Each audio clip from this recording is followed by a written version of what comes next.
What's going on, everybody? Hope you are having a wonderful week so far. Before we start the podcast, I have a Discord channel. You can hit the link in the description. We talk about all fun things, music, all things podcast, like literally everything. I release free music on there, merch. You get that before anybody else, blah, blah, blah. So, podcast time.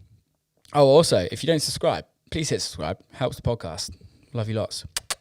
Podcast time. This week on the show is the one and only James Haskell. I've had James Haskell on the podcast before, when in the early days when we first started talking. James was a professional rugby player, played for England, played for Lions, and is a fucking beast on the rugby pitch. He got into DJing and producing. We got talking, cut a long story short, and have a lot of conversations and hangouts. We wrote a record together. The record is coming. It's actually out now on my record label. It's called Keep On. I really like James a lot. I've got a lot of time from him, and he is a very good guy. His work ethic is just next to nothing compared to anybody else. He just constantly works. And is just always very nice with it. He can talk the hind legs off a donkey, and I love that. And the thing that comes out of his mouth is all really positive advice, but not like bullshit advice. It's advice that he's working with in his own life. I really like talking to him. He's a good mate of mine, and I'm lucky to call him a good mate of mine now. So I thought I'd get him on, talk a little bit about the record, talk a little bit about his life, and how things have progressed for him. So without further ado, James Haskell. Mr. James Haskell, what is cooking, man? How are you, sir? It's great to be back on here. I know, mate. Thanks for doing it second time round. I'd love to. Well, we've got some exciting stuff to talk about, haven't we? And my journey has moved on a lot since we were on here last time, where I'm still a pretender to the throne, but I'm having a good old go at a good old go at it. You know. Are your nails painted? Yeah. So I'm always painting my toenails. So my toenails are painted gold at the moment. And I've done this since 24 because people always trod on my feet. And men's feet are hanging, so both my feet are tattooed, and I got I got a pedicure, so I got gold nail polish on. And then when I was trying to decide what color I wanted, I tried like fluorescent pink, orange, and gold. And I had three fingers painted. I quite liked it, and everyone was asking about it. So then the woman said, "Do you want me to do it properly?" So she gave me a manicure and then painted my hands with orange, and that came off. So I then painted them with blue. And now it's all chipped. So yeah, looks great, mate. I love it. Thank you. I love it. Thank you. Conversation starter. I know, right? I know. How's life? Yeah, life's good. Busy. You know, I've become a dad since we were on the podcast last time. Has it been that long? Yeah, it's been a long time. Because I don't know what episode it was, but it's been a while, man. So that's crazy.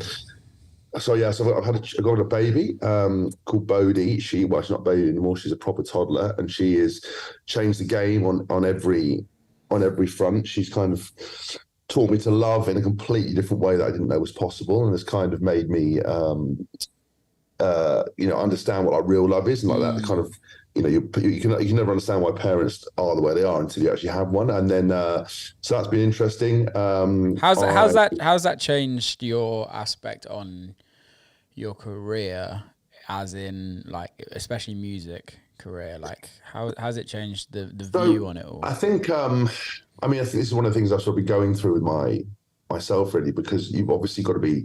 I'm quite selfish. I've always been quite career driven. I've always hustled and made things happen. If it didn't happen, I'd always pursue them. Yeah.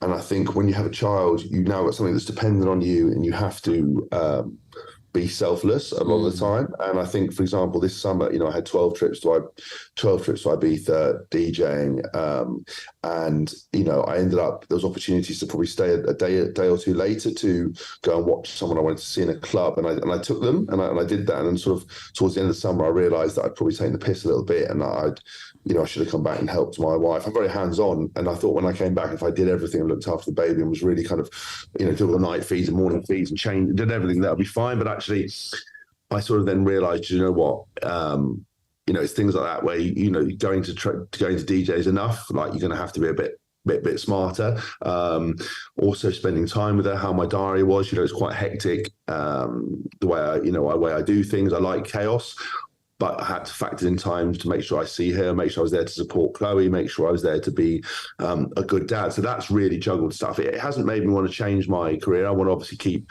DJing and performing, because that's taken a much bigger role now since I was on the podcast last time. I hadn't had any music out, I don't think, or maybe I had one track out.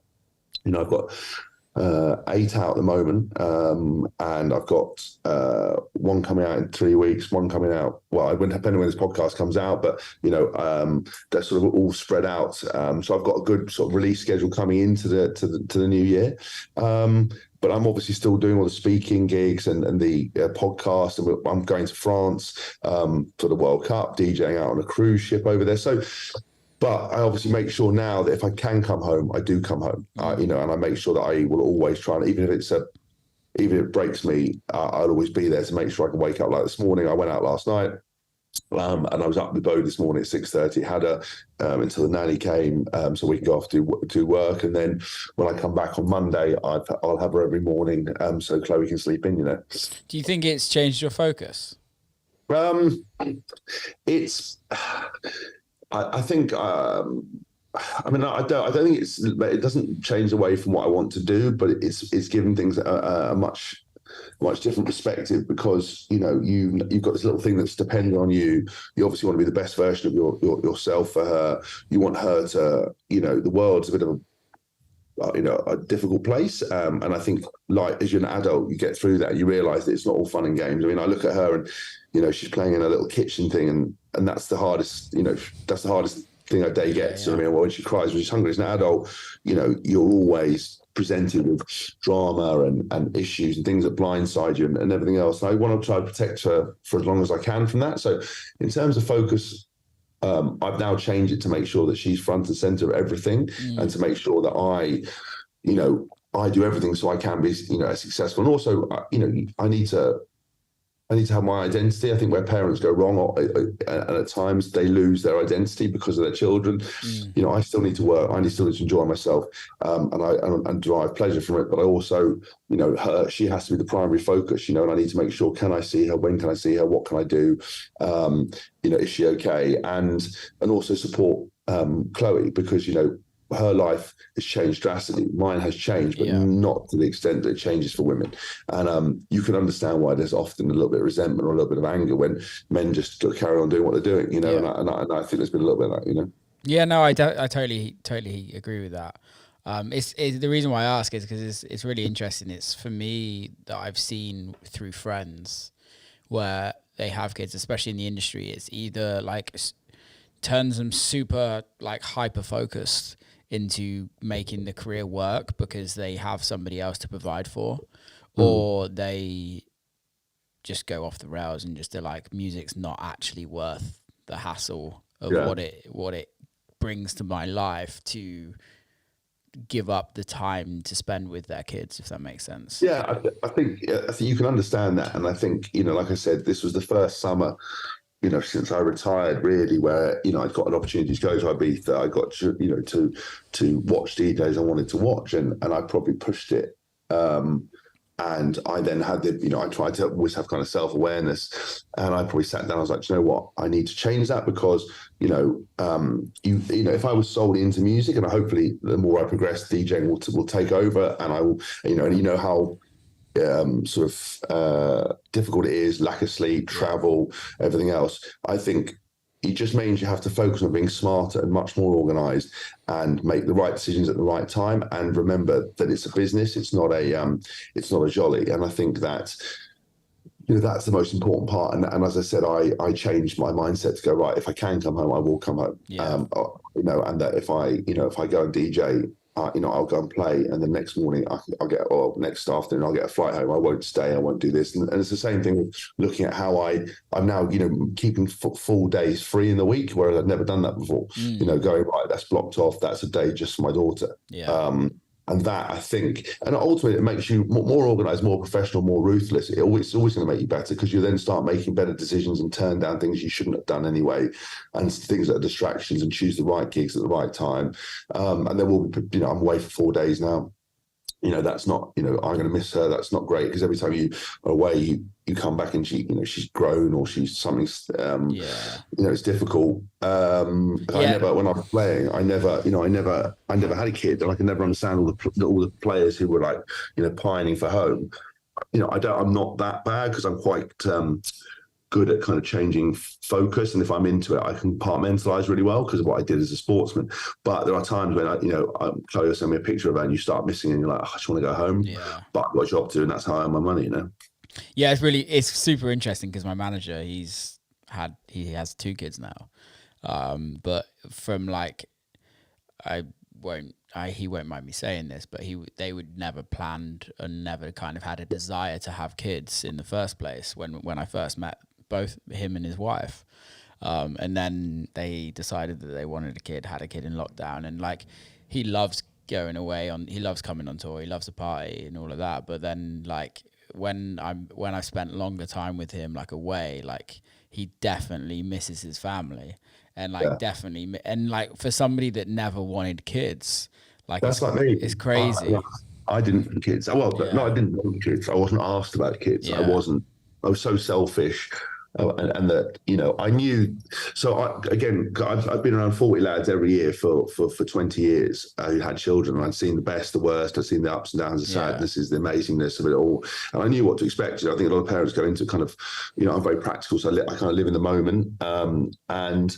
But I knew it was going to be difficult. I knew that there'll be a lot of fear around her hurting herself or being ill or whatever, and did I want to take that on? Did I want to selfishly have to give up what I was doing to put someone else forward? And I was like, I didn't. Some people have kids to fix relationships. Some people have kids because they want to. Some people have kids because they think it's going to fill a hole. And some people, I didn't need any of that.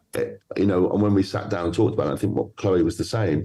I actually felt it was a shame not to, because I think, she would have been a great mum. I knew that I was, hopefully going to be a good dad. And I think that it was ultimately a waste not to do it. Yeah. And that if we had the choice, which a lot of people don't have and don't get, and it gets taken away from them, and I understand, I can only talk about my context to it, that we ended up, we're lucky, and we had the best little daughter you could ever imagine. All I wanted was a little girl as well. I wanted a healthy baby, and if I'd had a boy, it would have been great. But I wanted a girl. I wanted something that wasn't like anything I'd had in my life before. I went to all boys prep school, all boys boarding school, all boys rugby career. I didn't need another element of masculinity. I didn't need a little boy looking at me and going, I want to be like that. So now I've got something that's just so sweet and cute, and she just runs around screaming at me, and that comes in and just gives me a hug, and then runs off and gives me a kiss and goes on. It's just and there's moments like that where I've cried more in the last year than I have ever in my entire life, because everything's just an emotional roller coaster, and there's just so much stuff. The first time she said dad, like she came down the stairs the other day, I went, hello, and she went, hello, and I started laughing. She started laughing with me, and I was like, oh my God, I'm crying again. What's going on? That's cute though. You've mentioned the word selfish a couple of times already in 10 minutes. Explain this. So I feel, well, I think it's because my wife's told me, so it's that ingrained. It's like PTSD. It just comes out. I basically, what I mean by that is I think I'm very career driven, and so one of the things I do is I've written a few books on different subjects. The last one I wrote was called Approach Like Caution, was about kind of mindset and managing mental health or whatever it might have been. And one of the things I talk about, and I always offer people advice and stuff, and I always try to have a self-check-in, because my dad always taught me you can lie to everyone else, but you can't lie to yourself. And there's that moment where you switch off social media, your phone, WhatsApp goes off, and you lay in bed at night just before you go to sleep, and you have this honest moment where whether you're happy, whether you're actually okay, or are you an alcoholic? Are you a drug addict? Are you doing too much? Whatever it might be, are you unhappy with you? Are you gay? Or whatever it is that you might not anyone else know, it's in your head. And I always check in with myself and go, look, am I full of shit? Because I offer advice, I talk to people.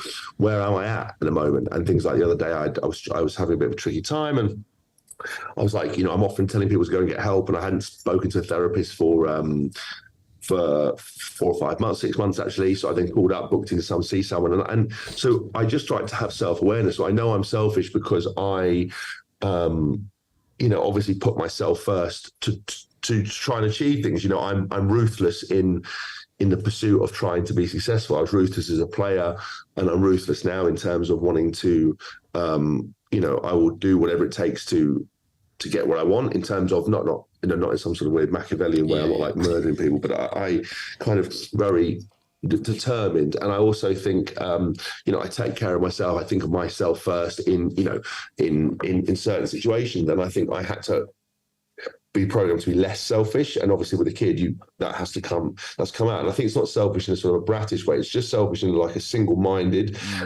I know what I want. I know how to get it. And I'll leave no stone unturned on the pursuit of it. So that's kind of what I mean by it. I think there's also, to me, or for me, I can only speak for myself, but there's also like a level of that, of needing to be like that to get anywhere in a career. And I don't mean that you have to be a dickhead to be selfish. No. Like, it's just purely like working out what actually is the right way to kind of take the path of the career, and the right way to what's best for you. And realistically, yes, it sounds selfish, but like, it doesn't really matter about anybody else, especially in this industry. For me, is what I've worked out over the years, is like your mate can be the biggest artist in the world, and there's still space for you to be the biggest artist in the world. Yeah, like there's space for everybody, but everybody's journey is different. Everybody's career is different. Like, yes, you might get paid the same, you might have the same amount of streams, but still everybody's fans are different. Just the way people talk is different. The way people write music is different. And I think that's the thing, is where you can also use the word selfish, purely because nobody else can be you and you can't be anybody else.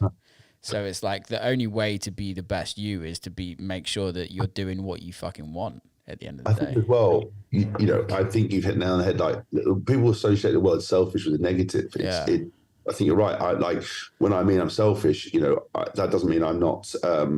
That doesn't mean I'll throw other people under the bus, or I'll be a dickhead, or I mean that in purely as a tool to be successful. I think everybody who has ever achieved anything is single-minded. So single-minded is probably more of a more palatable term than selfish, because when people say selfish, it has negative connotations. I mean, just centered and very just focused on that achievement, but being respectful. And also, because I think I always I think I told you about this before, or so. I think there's only a few things that you can control in life, and we get caught up with worrying about a lot of things we can't control, like especially in the music industry, like looking at other people's streams. I want this, I want that, I want to. The only things you can control are how you treat your body. So, whether you look after it, whether you train, whether you don't train, whatever it is, how you treat your mind. So, whether you develop it, progress it, look after it, how hard you work, and how you treat people. And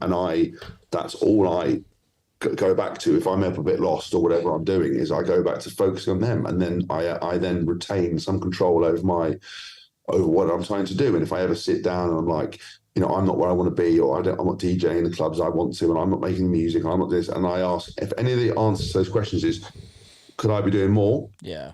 It's my fault. So shut up, come up with a plan, get on with it. And that's what I mean by that kind of, that centered approach. It's really tough when we live in an industry, when we work in an industry. And it's probably, tell me if it's the same with rugby as well. I'm pretty sure it is.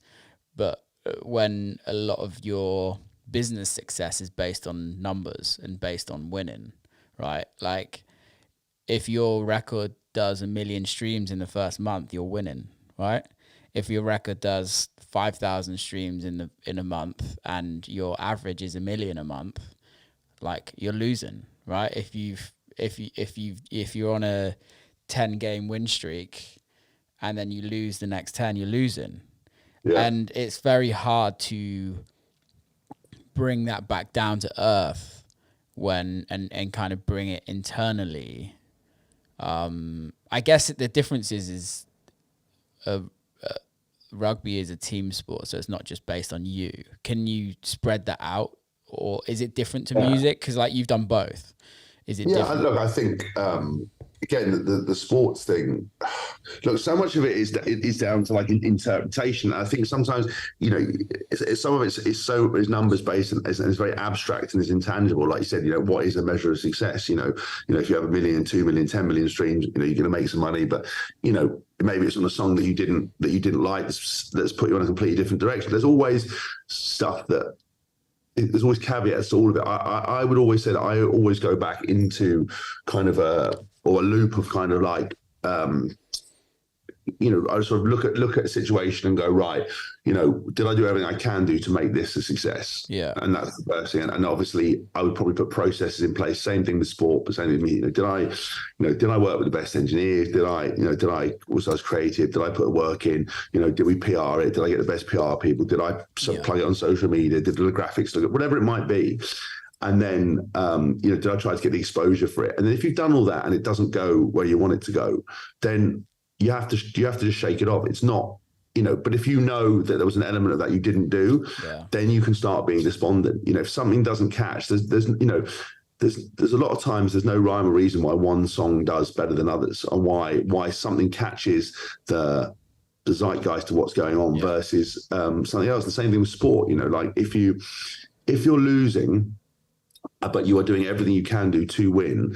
And bear in mind, there's 14 other players on the field and you've got 14 other people with their own mindset. If I go into a team thing, all I did was worry about myself. And I was like, I'd split the week up into areas that I control. And I think sometimes people, like when I started DJing, I was like, I know I want to DJ. I know it's possible for me to DJ, but I don't really know how to set about doing it. And then, if you say, I want to be a DJ, it's quite difficult if you've never done it before. So I broke it down to like, well, first of all, I need to learn the technical side. So I went and found a course and I found someone that could teach me.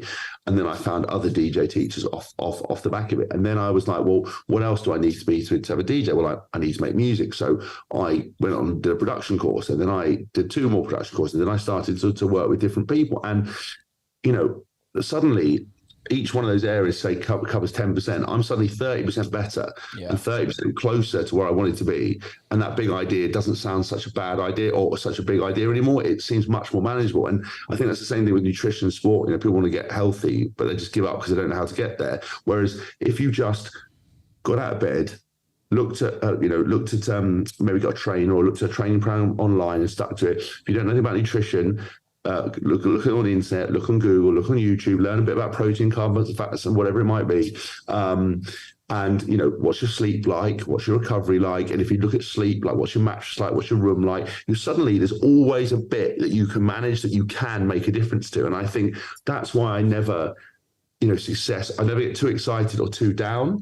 I just kind of sit in the middle. And if I do get down, I do the analysis like we've talked about and go, why? Have I got any right to be down? And if I haven't, or if I have, then it's my fault and I can't really say anything about it. So I need to get on with it. And if I get too excited, I remember that, it's important to celebrate that moment and to enjoy it, but don't get carried away because you've got to go again. But I think, sometimes when I was playing, I never celebrated the moments because I was always on to the next thing. I was always so focus on the next job that meant that one day I was 17, next minute I was 35, I retired, and I was always trying to get better. And so now when making music, when my track got first played on Kiss, I bought a bottle of champagne and I danced around the room because that was a moment. Now, is it where I wanted to be? Is it playing on Pete's song? Is it Danny Howe playing it? No, but it's a start. And so is it a success? Well, yeah, I started from nothing and I got a song on the radio and I went, so I think that's why I always try to measure those success in different ways. And I think in this industry, it's very fickle. It's very, especially when you look at the music industry's progression from DJs who weren't front and center, then were front and center. Then it was all about the mixing and the tracks. Now it's about the hype, being seen in the right place. Yes, the music still, it plays a massive role, and you see the people who are consistent, who keep bringing that sound, and there's so many bits and pieces to it. But you can have instant fame, and does that really qualify success? I think there's I know 220 Kid, he's a lovely guy. He did that sea shanty remix. There's like 220 million streams or whatever it is. I think would he do it again if he'd done it? Because I think it put him into a different bracket where he's now fighting to come back out of it. And so, you would say on surface that's winning, but then is it not in other areas? So I think it's something to be really to worry about your side of the street and also worry about what you find successful, and don't look at other people. Like, look at other people for inspiration, but just look at your side of the street. And that's why I always talk about people not casting judgment or not having comments or bullying people on social media, because just look at your side of the fucking street. Because if it's an absolute shit tip, you haven't got a leg to stand on, so worry about yourself. And it's the same thing with, what does success mean for you? And success mean for you might mean that you get to DJ 3 days a week, you get to come back to your studio, you get to spend time on a farm, and that is success. Now, someone else might look at that and go, well, he's not doing as much as he wants, but that's not that. It's your success, How do you get to that point in your life where you can see that for yourself, though? Because I think it's easy said than done, right? It's easy for us to sit on our high horse, like we've both have a level of success in careers, and I'm just saying that not in personal life, but in career, we have a level of something that people would look up to, right? How do you get to that point where you're at, where you can process that? Because I can where you were saying about not necessarily enjoying the journey whilst you're there. It's like, literally, I played Red Rocks last weekend, and whilst I was DJing, I was like, how the fuck do I headline this? And it's like, it's not saying that I didn't enjoy it. I loved it. It was a great experience, but it's that thing in my head that is like, there's still so much further to go. And it's like, and it's like, how have you got to that point? Like, what's the process, and like, what work have you done to get to that point? So firstly, that's perfect. Naturally, you played Red Rocks, which is an unbelievable venue. And if I'd said to you 10 years, and I don't know if you played it before or not. Yeah, first time. If I said to you 10 years ago you play Red Rocks, you'd be like, what the fuck are you talking about? And they've got there, and the first thing you sat there is like, I want more. So I think that's a recipe for success. That's how you are successful, because you want more. But you have to catch yourself in that mind, and and a lot of it is controlling your thoughts in terms of. So when I was playing, I used to be very insecure around my playing ability. I always used to worry about making mistakes, fear of mistakes. So I would think in my head a lot about making mistakes, and missing tackles or dropping catches or fucking things up, and even DJ making switching the wrong deck off or doing something else. But your mind doesn't know whether you've done it or hasn't done it. So they put a load of prisoners in prison. Prisoners were obviously in prison, and they couldn't play golf. And they basically made them all visualize every day playing golf. And when they came back out, all their handicaps had improved by some of them, but drastically, because your mind can't tell whether you've done it or not. So with that mindset, if you're thinking about negative thoughts, you're kind of almost laying the foundation for it. So a therapist taught me to stop and correct the thoughts. If I thought about missing a tackle, I'd stop and imagine myself making the tackle and how good that felt. But knowing that I'd done it before and what it felt like, even from the shoulder contact on the legs to the smell of the grass to how it felt, because the more I could make it believable, the more my mind would embed that thought. And so, a lot of the times when you got to catch yourself when you think that, and you've got to go, I want more. There's a lot of journey, but fuck me, this is a big moment, and enjoy it. And I think you've also got to remember that what we'll discover whenever we leave this earth is that it was all about the journey in the first place, and that you never get to where you want to be, and there isn't anything else. And actually, it's all about the interactions you have with people, the experiences, the sensory things that you have, and that's what counts, because you'll never reach your goal. Because I give you £1 million, you'll want 10 million quid. I give you, you want to headline Red Rocks, you're going to want to play arenas, and then I gave you arenas, you're going to want to do something else, and because there's already somebody doing what you want to do better than you. So that's why you always have inspiration, but you never make it. And I think it's important to have that. It's important to have goals, but you have to find satisfaction. And I was not satisfied for a long period of time because I always wanted more. I would always, I'd do something good, but I wanted something more. I went on the Lions tour, I didn't get to start a test. So I don't feel like I was necessarily a Lion, but there's other people who didn't get anywhere near a Lion. So now I look back after retiring, I'm like, I'm a Lion. I did that. That's fine. And I should be satisfied with it. So, and I think a lot of the stuff that I talked to you about has come out of seeing a sports psychologist since I was 17 to the other day, and I think talking, and one thing I'm always acutely aware of, and I've got friends who do this, there's people in the public eye who read stuff. I could read a self-help book now and regurgitate it as like borrowed wisdom to you, and it would sound great. But if it doesn't sink in, you don't believe it, you don't practice it, then you're just repeating shit that doesn't make sense. And we live in a world of the internet where people just repeat shit all the time or come up with like wisdom. I do these things. Do you know what I mean? I spend some time visualizing what it feels like to perform in one in a DJ set. I fucked up I had to have spinal surgery. I mean, that's how long ago. I don't know. It must be 3 years ago. We did a podcast, maybe.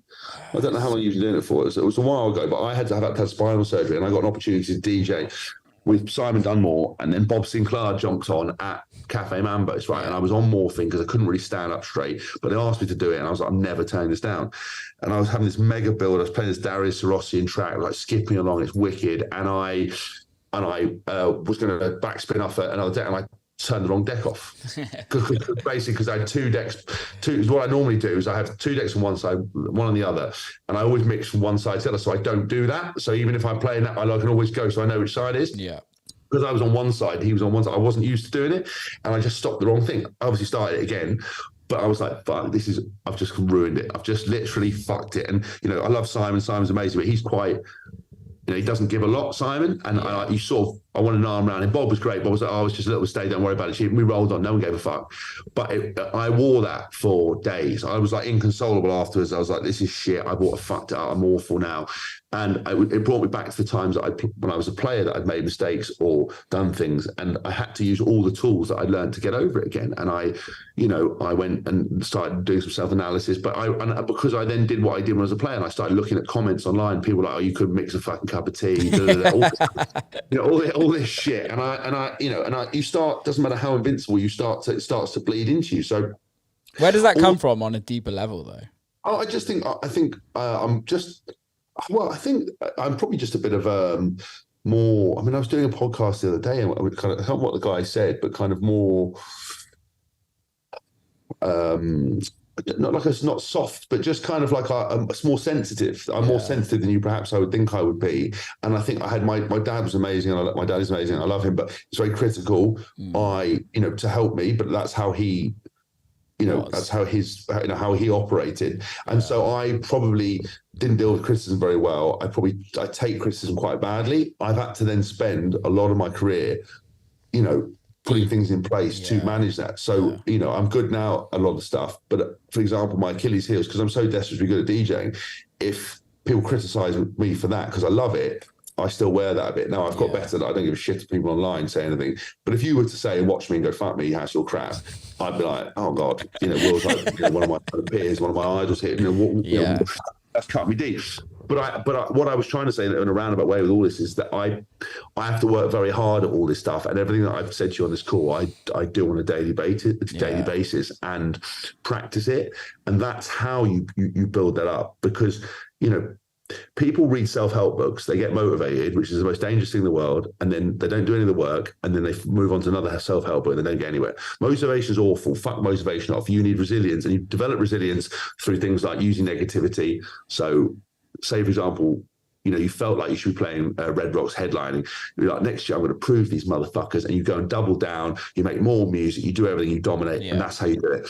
Or you go, I want to play headline Red Rocks, and you go competition. Well, he's done that. I'm going to have competition. I'm going to be better than him. And then you do it, and then you sort of look at it and going, right, well, I've got, I can look at past memory. So I know that if I do this will lead to me being headline in Red Rocks. And so you dip into different kind of almost buckets of things you use to get you up in the day. And that's how you build your resilience. And that's kind of what I do with all this stuff, really. And I have to revisit it, and I get it wrong all the time, and I have moments, but I can always come back to kind of a checklist in my head if I'm lost a bit of what to do. And that's how you develop this stuff. And that's how, after a period of time, you start almost doing it by not even thinking about it. But it is something you have to think, because I was going to say, sorry, is that when you do like a lot of corporate people, if any corporate people listen to your podcast, no doubt they've had a team building person that comes in and they write like success on a whiteboard, and everyone goes like what, why, and how, and everyone chimes in, everyone goes, yeah, it's amazing, and they leave, and they never look at any of it again. So excellence is something you have to revisit every day. All the things I've told you have to do every fucking day. It's like training. If you don't train, you get out of shape. You have to do it. And you're like, but surely I've trained enough now. Doesn't my body know to stay? It's like, no, you have to do it every day. And if you want to be better, it's like you have to do it every day. And all these behaviors, you have to revisit. And the people who do revisit it, or do it, people do it by subconsciously, some people do it anyway, are the ones that are successful. And you can always, if you look at billionaires' books and super successful people, there aren't miracles. It's hard work. It's working smart. It's doing what other people aren't prepared to do. It's reaching out for help. It's, it's looking after your mind. It's being, critical and self-analytical and all these bits and pieces. And it's every time you fuck up, you don't worry about it. You get up and go again, because someone gave me a great analogy that when you have an artist, you only ever see the final picture hanging on the wall. You don't see the 50 sketches crumpled up in the bin. Yeah. You only ever see the end product, and the mistakes are what makes you better. If you can see it like that. So if I fucked up on that thing with Bob's, it then made me look at how I was DJing and what my setup was like and why, and how do I stop that happening again? And I used it as a tool. And I went, right, well, my mixing was on point. What did I do wrong? How can I not make sure that doesn't happen? So every time on my rider or whatever, when I mix, I now know not to do that. And I just took a learning from it and I moved on. And so, eventually that's the way you got to operate all the way, I think. I guess the thing that I want to push back on that, and I totally agree with everything you say, but when you convert things into the music industry, I'd like to hear it from both sides, because you were in both. You were an athlete and now you're in the music world. But how different that is with maybe not even on the athlete side of things, but like on business side of things. Like you said, you put this much work in and you get this much out, right? It can be exactly the same in music to a certain extent. However, there's massive gatekeepers in the music industry that doesn't necessarily care about how hard you work, right? Yeah. How do you deal with that? Because I know you and I have spoke about it in situations. It's like what people think of you is your perception, like all of that. Yeah, well, I mean, I came up, when I came to the farm and we sat and we made, the tracks coming out, keep on, and we did that time together. I played you 10 tracks and you loved 8 of them or whatever, and you were like, brilliant. You're like, how are these not signed? I was like, because the feedback of somebody is you're just not cool enough. We're just not looking. You're just not the right face, and so that's really frustrating because you're allowing as a human element, so that it doesn't matter how hard you work. It doesn't matter if you're doing. You're always a gatekeeper, like you said. You're right, but the point is, with any of this stuff, is there's there are ways around all of it, and actually, I think, for example, the music industry, I wanted to get some stuff from DFTD, and I'm getting knocked back all the time. And I just was like, do you know what? I'm just going to go away and keep making music. I'm going to double down on what I'm going to do, and they're going to come to me. Yeah. And my mindset is they're going to come to me. I'm going to keep releasing music, and I'm going to keep doing that. And it might not be where I want to be, but I'm going to get there. And by the end of it, my sound and what I want to make and how I want to do it is going to mean that people are going to want music from me.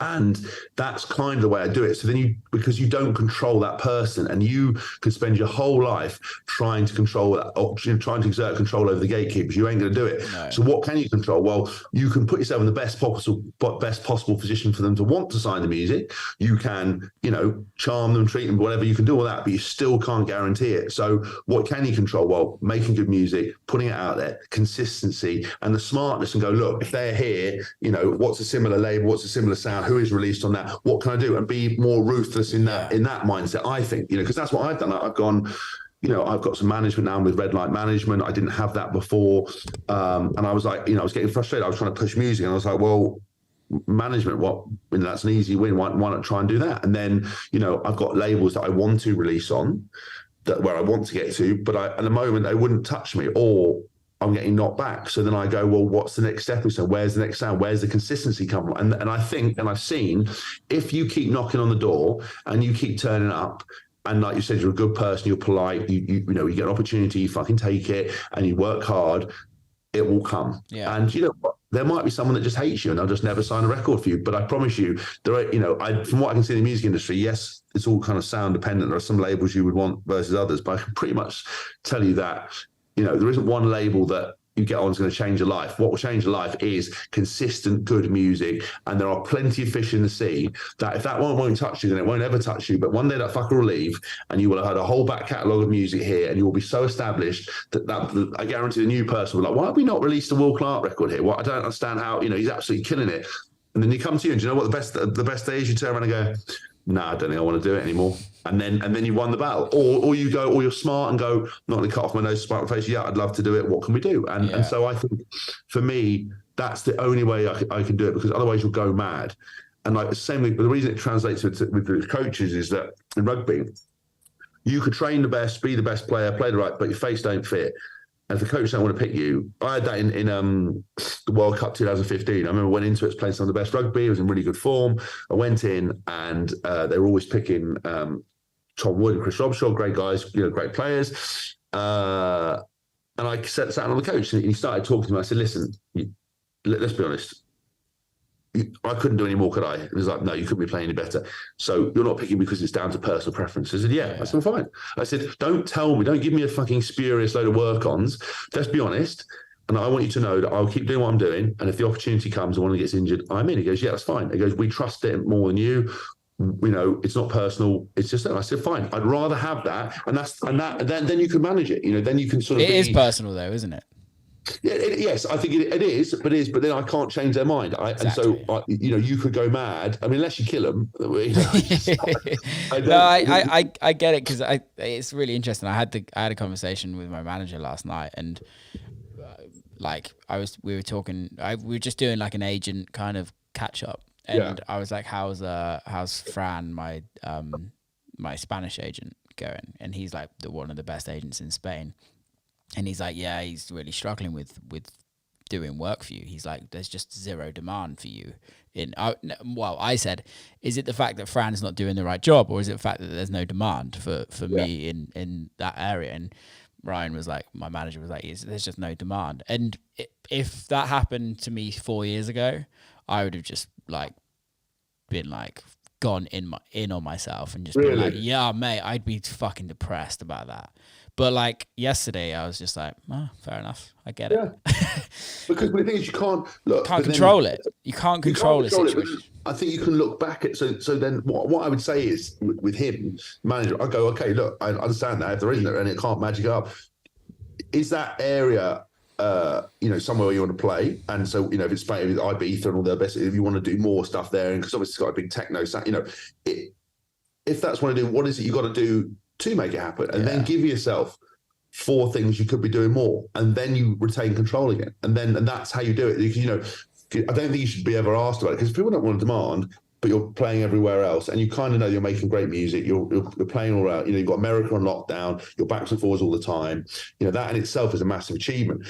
I'd go to them and go, what is it I need to do? And, is it I need to release on some Spanish labels? Is it I need to, go there and get it, video it and hype it up? Or do I need to, take some earlier slots on some opening slots or some shit I wouldn't normally do? Whatever plan they came up with, go and execute it. And then, and see if it's still no demand, then the Spanish fucking just don't want Will Clarke. So this is the thing, is there's also a level of especially for me in music, and it might sound arrogant, but it's not coming from an arrogant point of view, but it's I'm not willing to change my sound to just gig, and I'm not willing to sign a record on a record label just to get on that record label. For me, I used to do that, and it didn't make me happy. What makes me happy is releasing music that I absolutely love and that I can stand by full-heartedly and go, this record is mine, which is why I started a record label. Yeah. It's tough, but then by having that attitude, you then alienate yourself. Yeah, and but I don't think. But I think that's a good thing. I don't know, but I don't think it's good. I think that, if you were just starting out and you were on a point where your career was fledgling and you were that set in your ways, that's a mistake. Yeah. The point is you've proven your sound is I can hear a Will Clarke track and I know your sound, the way you perform, your persona. That's set in stone. You've been at this for a while now. Now you can always get better and you can always develop and always progress. But you don't want to lose yourself pursuing goals that you're not that asked about. And if you know they're not asked about it, then you can put your hand up and say, "Don't worry about it." So I don't think you have to be worried about being like that. I think that's one of the most powerful tools where people can go, "I don't want to do anything different. I want to do this. I want to get better at this. I want to play here." And people will either find my sound and like it, or they won't. But I know that people do like it, and I know it's a proven recipe, and I know that I could gig. You could probably I think we spoke about it before. You could gig more if than you do at the moment. And I think that's that's down to personal preference. You could probably be out every day if you wanted to. Yeah. I don't think you have to ever change your identity. Look, do you know what the interesting thing is? You could always come up with like a you might already do this, like like an A-list time or whatever, or like a different thing, and see if you could do that, and see if I could be bothered. Yeah. Could I actually capture the Spanish market and destroy it under a completely different guise and make a sound? Because it's fun making different sounds. If you know what you're making, and you're quite uniform about it, and I know you've done this album, all these other bits and pieces, you're kind of going off everywhere. It might be quite nice to do that, and then that in itself, is it me, or is it Spain, or what is it? And that and if you're talented enough as you are, that's what I do. Yeah, I totally agree. Also, no one knows about the album, so that's an insider. I find we'll cancel that one. It's fine. They know now. They do know. Yeah, I guess that's the thing. I think there comes a level when you're starting your career that you kind of have to mold into something to start with, unless you're making something that's everyone just can't not get, like they can't get away from, if you know what I mean. Like if you're Daft Punk or something like that, like the music's so good that no one can get away from it. No, I mean that's the dream, and but then that's why you have seminal talents, and that's why you have they're the perfect crossover of electro music. Do you know what I mean? Yeah. They appeal to the mainstream, appeal there, and that. But your tracks like Hallelujah, and had to capture so many people's imagination, and you play it anywhere, but your sound's never gonna. It's never, you can't not put on like prime time cap. It's never going to be the top chart because it's just not that kind of thing. Yeah. But I think you'll be comfortable with that. So then your success becomes, relative to you. There's a cap, right? There's a cap to it, and I think it's if you want to undo that cap to go bigger, that you have to compromise your sound. Yeah, you have to. But that's why I think if you're as talented as you are, you can come up with a different. Oh, I lost you. Hello, Clarke. Did we freeze there for a second? Yeah, you froze there, but we're good. We're back. I was saying that you could do it under a different alias, and we just, if you shave the beard off, we get a clip-on one. So Will Clarke, you put it on, and then when you're off, you're like Davros the Great or whatever it is that then plays different kind of music. And I think that's sometimes obviously what you see with different people. You see it with David Guetta and Jack Back and all these other things. I think for me, there's also a level of like I guess with David Guetta and Jack Back, it's a bit slightly different because David Guetta is David Guetta, right? Yeah. And realistically, if Jack Back came up and he was a nobody, like he wouldn't be doing what he's doing as Jack Back. No. I guess also for me, there's always been this thing where I'm so focused on one thing, and it's not necessarily the best thing. I don't know if this is the best option, but I'm so focused on one thing that if I focus on another genre, another alias, another something else, like I've got aliases people don't know about, but also I just don't release that music because it's like I do that for my own, just for myself. Yeah. But like my thing is like if I start another alias, sounds awful, but there has to be a financial gain from that because that is purely just as business. Like I can write music all day long and I love it, but the minute I start releasing music for something else, it has to be financially adding to my career because I'm going to put so much work into it. And it's like, well, what's the fucking point? I don't need to do that. You don't want a distraction. You don't want a sideshow, but that takes away your energy and focus. And I think everything I'm hearing from what you're saying, you've got your sound, you've got your identity. You're not prepared to compromise. You could probably get better in like everybody can in that area. And like I said, going full circle, the thing with the Spanish thing, there are probably 3 or 4 things that your management should tell you that you could do that are in your control. The rest of it is completely out of your control, and I wouldn't even worry about it because at some point, if you did those bits and pieces and were keen to expand, it'll probably help you across the board. And you might get some keys, but if you don't, at least you tried, and then you can just move on. And that maybe that market ain't for you, Yeah, definitely. No, definitely. What's the plan for the rest of the year for you and next year? Well, can we talk about this mega track that got coming out in your bloody label, please? Yeah, so 17th of November. Well, it'll be out by the time this comes out. I think this episode comes out the Tuesday after the record's out. So it's called Keep On. It's so good. I mean, look, like if you told me I was going to get to release on Will Clarke's label, I again would have laughed in your face. And I remember a girl called Carly Wilford who put me on to you. She's a female DJ, really nice girl. She showed me your first track, and I was like, who the fuck is this guy? And he's great. And then I think we made contact on social media. We followed each other, and I was playing your music, putting it in my radio shows, and I just loved it. And obviously came out, spent a day with you. We had a lovely meal deal from where did we? Tesco's meal deal. living it up. But I had those really, really spicy crisps and like burnt the inside of my mouth like a week after. So I do. You can keep eating like sharp, crinkled. Spicy crisps, just like did my inside of my mouth in. And we sort of went around there, didn't we? And it was amazing to see it and work with you and I wasn't on best form that day as well. Were you not? Then my studio, like my writing was not on best form. It took us ages to get through it. Well, no, but I think because also I turned up with a couple of vocal ideas we wanted to do, and the one we found was that it had already been done. I was like, "Fuck's sake!" long ago.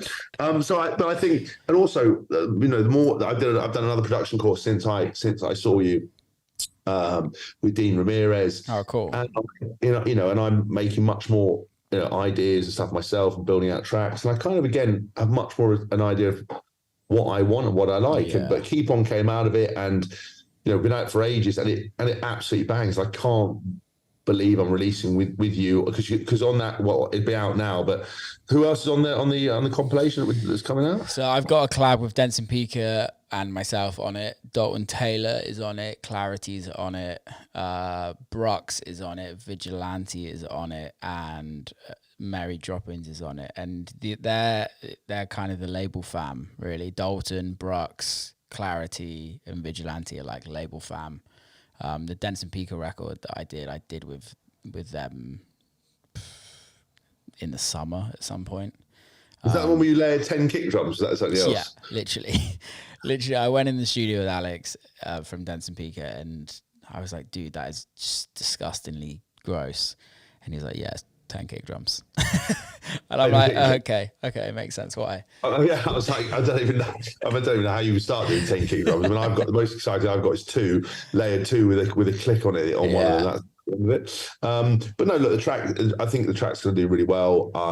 It's obviously amazing. Again, and look, for me, the win from this is it's a great track that I play in my sets that people absolutely love, that people are going to love. In and amongst a collection of, you said label OGs and amazing people in that area, that's a win for me. Now, if it doesn't get millions of streams, that's not. I'd like it to, and I'd like it to kick on, and people go, "Fuck me, this is amazing," and start the journey. Because in my head, that's what's going to happen. People go, "Wow, James is working with Will Clarke. He's badass." But for me, the win is I got to make a track with a mate, and I got to play it, and I love it. And that's enough. And to be on a label, I can always, if I was to finish tomorrow, I can, I'm on a lineup with some of the best people in the game. And that for me is a win. And that's what's important. And I think that's the full circle, right? It's the full circle. Yeah. It's what we were talking about earlier. It's the journey. It's like, okay, we've built a relationship up over the last couple of years from when you first came on the podcast to where now we're writing records together and now releasing records together. And now we're second podcast in, we talk on a regular basis, and that's the journey of, for me, what is an amazing thing about this industry is that it can build relationships up with people that you would never even thought that those relationships would ever happen. Like, I'll be honest, like I was a huge fan of you as a rugby player, if you know what I mean, and then you were a fan of me making music, and now we're mates. And I think that's the thing, is like this, that's the thing I love about music. But that's the journey that the enjoyment is.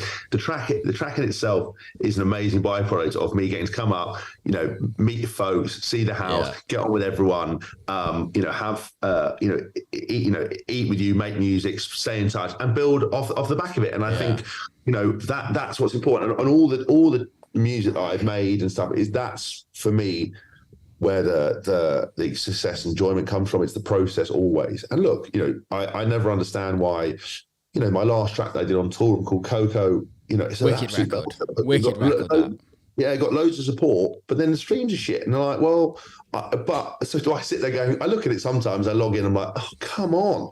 But then some of them are slow burns. You know what I mean? Like one of them, I again, it was slow, and then suddenly pop on, it's got 300,000. You're like, well, how the hell's that happened? Yeah. But it's all part of the journey to helping me achieve what I want to achieve. But it's always sitting with good people, making good music and having good fun and sitting there. And every time I play that song, it makes me smile, and I always think of our moment together, and that for me is a win, you know. Well, I think that's the byproduct of something, right? And stream watching is fucking mind numbing. Like, I've gone through the process of like actually not giving a fuck about streams now. It's taken me so long to get there, but like my latest record is just awfully streamed. Like performing, like literally each record I've released over the last 2 years has got drastically worse on streaming. Yeah. However, I've started selling more tickets and selling out more shows, and my fees have gone up. Makes zero fucking sense. But then that's when you've got to have the objectiveness to go, what's important? Exactly. Selling out venues, selling tickets, getting gigs. And actually, I had the same thing. All of my songs have got progressive. The first track I released has been my best ever one. Yeah. But it's my least favorite one. One of my least favorite is I don't play it out because it's not my sound. It was something that I made and thought that's what I wanted to do, and then realized I didn't, because it didn't represent my personality. And every single track now has got to the point where it's something I would play and reflects my personality. And that for me is important. But they've all getting less and less streams. I'm like, well, it's a progression. This is not great. But I'm front and center much more in making music, you know. I think it's also a bigger conversation for the music industry, especially the electronic music industry. It's like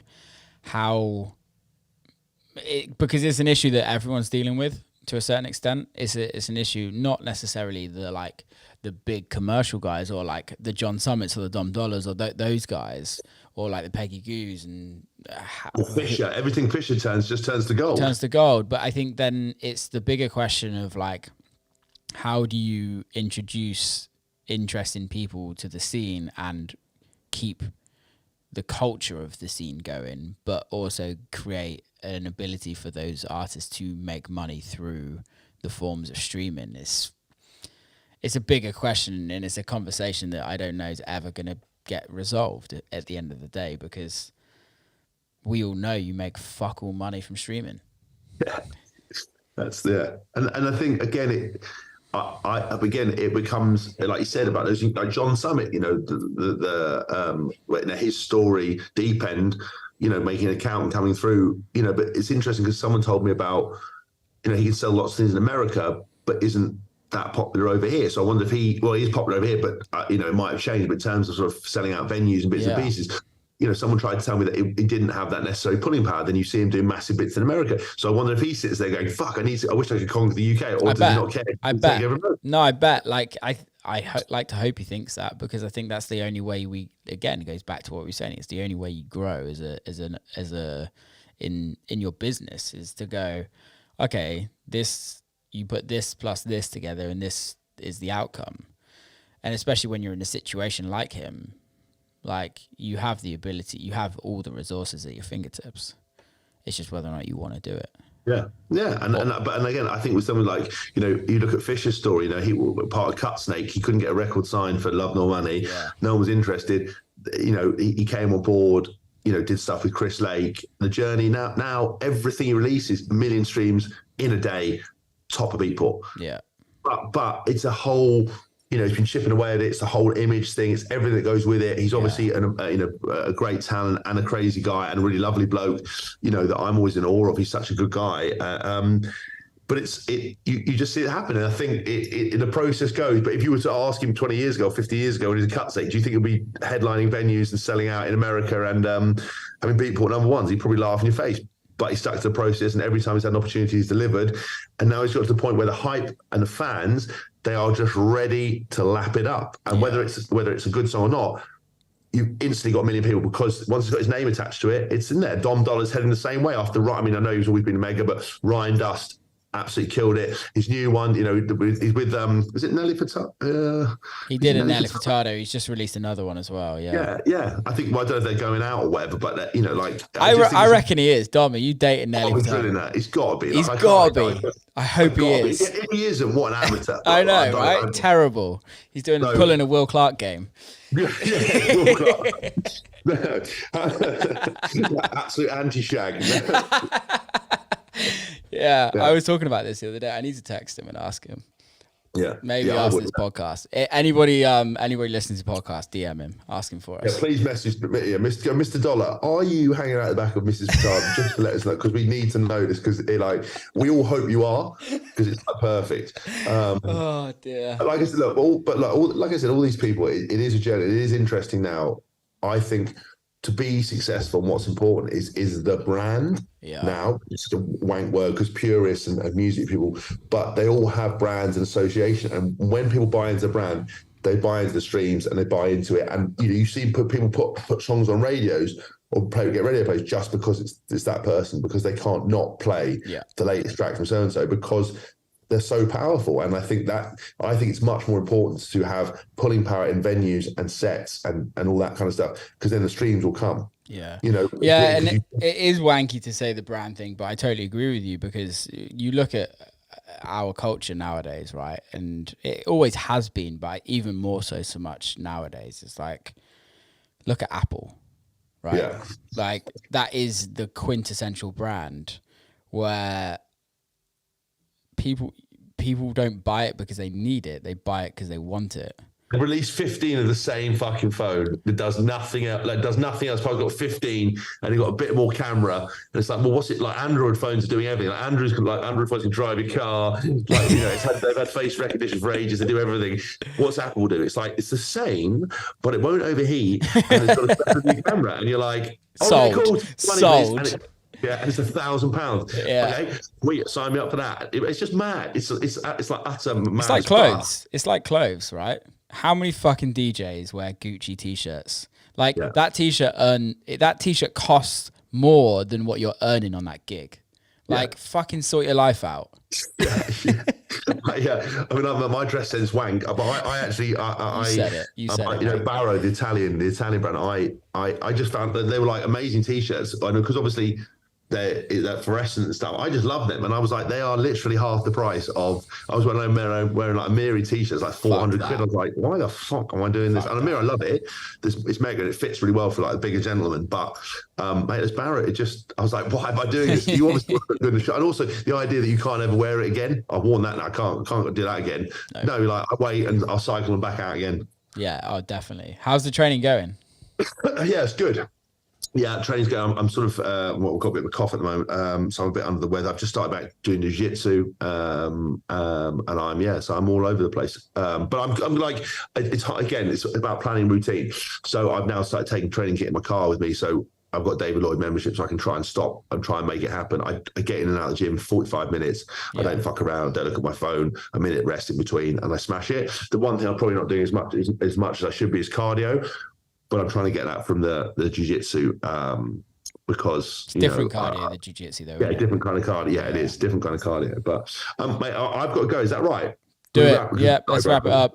Thanks for coming on, and thanks for releasing the record on my label, man. Really appreciate it. Thanks for having me, brother. I love you. I love what you're about. Let's conquer Spain, and please, if you listen to this podcast. Fuck Spain. Fuck Spain.